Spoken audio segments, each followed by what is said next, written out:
নমস্কার, education with Sudeshna YouTube চ্যানেলের আরেকটি নতুন ভিডিওতে আমার সমস্ত ছাত্রছাত্রীকে স্বাগত জানাই। আজকে আমরা ক্লাস 6-এর পিঁপড়ে অমিয় চক্রবর্তীর লেখা এই কবিতাটি পাঠ করব। কবিতাটি পাঠ করার সময় কবিতাটির প্রত্যেকটি লাইন ধরে ধরে আমরা আলোচনা করব এবং কবিতাটির বিষয়বস্তু বা সারসংক্ষেপ বা নামকরণের সার্থকতা তা তোমাদের সামনে আমরা তুলে ধরব। তাই তোমরা যারা এই মুহূর্তে ভিডিওটি দেখছো তোমাদেরকে বলবো তোমরা প্লিজ স্কিপ না করে প্রথম থেকে পুরো ভিডিওটি দেখতে থাকো এবং এখনো পর্যন্ত যারা চ্যানেলটিকে সাবস্ক্রাইব করোনি তারা প্লিজ চ্যানেলটিকে শেয়ার এবং সাবস্ক্রাইব করে দিও। কবি অমিয় চক্রবর্তীর জন্ম 1901 খ্রিস্টাব্দে, মৃত্যু 1986 খ্রিস্টাব্দে। তিনি ছিলেন আধুনিক বাংলা কবিতার অন্যতম প্রধান কবি। তার প্রথম জীবনে রবীন্দ্রনাথ ঠাকুরের ব্যক্তিগত সচিব ছিলেন তিনি। এক মুঠো পারাপার, পালাবদল, পুষ্পিত ইমেজ, ঘরে ফেরার দিন তার বিখ্যাত কাব্যগ্রন্থ। মার্কিন যুক্তরাষ্ট্রের লু পলস বিশ্ববিদ্যালয়ের অধ্যাপক ছিলেন তিনি। 1963 সালে সাহিত্য একাডেমি পুরস্কার পেয়েছিলেন। এবার আমরা এই অমিয় চক্রবর্তীর লেখা পিঁপড়ে কবিতাটির বিষয়বস্তু একটু জানি। কবি অমিয় চক্রবর্তীর পিঁপড়ে কবিতায় কবি জীবনের ব্যস্ত জীবনকে ভালোবাসা এবং শ্রদ্ধার সঙ্গে দেখেছেন। পিঁপড়ে ছোট হলেও তার জীবনের চলাফেরা, পরিশ্রম আর একাগ্রতা আমাদের জীবনের জন্য এক বিশেষ শিক্ষা বহন করে। পিঁপড়ে তার নিজের মতো করে পৃথিবীকে ভালোবাসে, ধুলোর সঙ্গে মিশে থাকে এবং সবার মাঝে সুন্দর স্মৃতি রেখে যায়। কবি মনে করেন পিঁপড়ে মতো ছোট্ট প্রাণীর জীবনেও আমাদের মনে ভালোবাসা আর আদর জাগায়। এটি আমাদের শেখায় জীবনের প্রতিটি মুহূর্তকে মূল্য দিতে এবং সবাইকে সম্মান করতে। কবি পিঁপড়ের প্রতিটি গুণের মাধ্যমে আমাদের জীবনের ছোট্ট জিনিসের মূল্য বোঝানোর চেষ্টা করেছেন। পিঁপড়ে শুধু ছোট্ট প্রাণী নয়, এটি আমাদের জীবনের জন্য বড় শিক্ষাদায়ক একটি প্রাণী। এবার আমরা মূল কবিতায় আসি।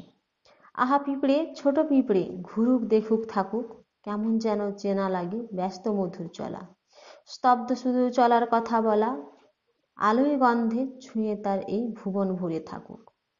বলছেন যে আহা পিঁপড়ে, অর্থাৎ এইটুকু একটি ছোট্ট পিঁপড়েকে কবির মায়া হয়েছে, তাই বলছেন যে আহা পিঁপড়ে, ছোট্ট পিঁপড়ে, ঘুরুক দেখুক থাকুক। তাদের মারতে না বলছেন, তাদের জীবনটাকে নষ্ট করতে না বলছেন, তারাও ঘুরুক, প্রকৃতিতে বেঁচে থাকুক, তারাও দেখুক, কেমন যেন চেনা লাগে ব্যস্ত মধুর চলা। পিঁপড়ে দেখবে তাদের খাদ্য সংগ্রহ করার জন্য অনবরত চলতে থাকে, তাদের কোনো বিশ্রাম নেই, তারা কোথাও দাঁড়ায় না, তাদের ঠিক খাদ্যটা মুখে নিয়ে এক স্থান থেকে আরেক স্থানে, অর্থাৎ কোনো একটি গর্ত বা তাদের বাসায় সেই খাদ্যটাকে নিয়ে যায়। স্তব্ধ শুধু চলার কথা বলা, চলার কথা যে বলছে তার যেন সেইটুকুই যেন স্তব্ধতা আছে, তাদের মধ্যে আর কোনো থামা নেই, আর কোনো বিশ্রাম নেই। আলোয় গন্ধে ছুঁয়ে তার এই ভুবন ভরে থাকুক। বলছে যে আলোর গন্ধে, সমস্ত পৃথিবীর রূপ রস গন্ধে যেন তাকে ছুঁয়ে থাকুক, সে যেন ভুবনটাকে ভরিয়ে দিক, অর্থাৎ ভুবন কথাটির অর্থ হলো পৃথিবী, যেন সে পৃথিবীটাকে ভরে রাখুক। আহা পিঁপড়ে, ছোট পিঁপড়ে, ধুলোর রেণু মাখুক। আহা পিঁপড়ে, এই ছোট্ট পিঁপড়ে সে কি করুক, ধুলোর রেণু। রেণু কথাটির অর্থ হলো ছোট্ট কণা বিশেষ, যেমন ফুলের রেণু থাকে, সেই রেণু পিঁপড়েগুলো এক ফুল থেকে আরেক ফুলে গিয়ে সেই রেণুগুলো পায়ে পায়ে করে মাখুক। ভয় করে তাই আজ সরিয়ে দিতে কাউকে, ওকে চাইনি দুঃখ দিতে।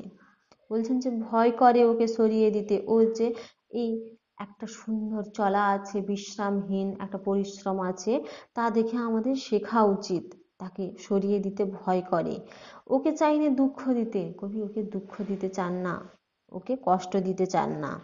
কে জানে প্রাণ আনলো কেন, ওর পরিচয় কিছু, কে জানে ওর প্রাণ আনলো, কে আনলো এই পৃথিবীতে, ওকে কে আনলো, ওর পরিচয় দিল, তা জানতে ইচ্ছে করে কবির। গাছের তলায় হাওয়ার ভোরে কোথায় চলে নিচু।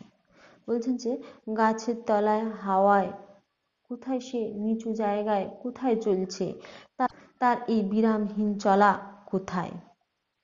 আহা পিঁপড়ে, ছোট পিঁপড়ে, সেই অতলে ডাকুক।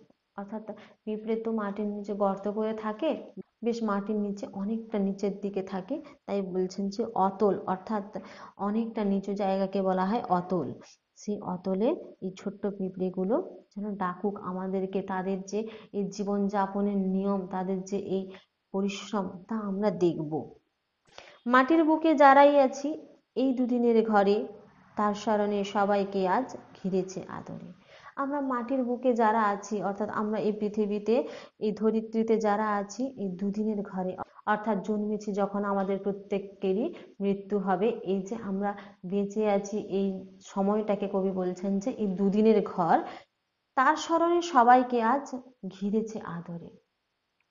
অর্থাৎ দেখবে প্রবীণ যারা তাদের মৃত্যু হয়, আবার নবীনদের আগমন হয়, এই যাওয়া এবং আসা এটি যেন আমাদের মনে স্মৃতি হয়ে থেকে যায়।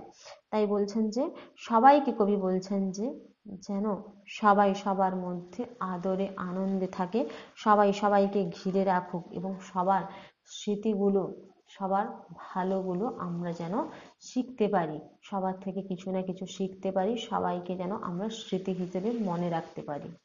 আজকে এই পর্যন্ত। যদি তোমাদের ভালো লাগে তাহলে প্লিজ চ্যানেলটিকে শেয়ার এবং সাবস্ক্রাইব করে দেবে।